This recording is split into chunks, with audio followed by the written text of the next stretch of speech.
नजर डालेंगे खेल के मैदान पर। पाकिस्तान सुपर लीग के असासों की वैल्यूएशन का अमल शुरू कर दिया गया है।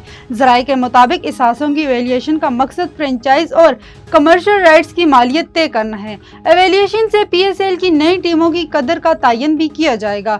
एवेल्यूएशन का कॉन्ट्रैक्ट EY म्यान को दिया गया है।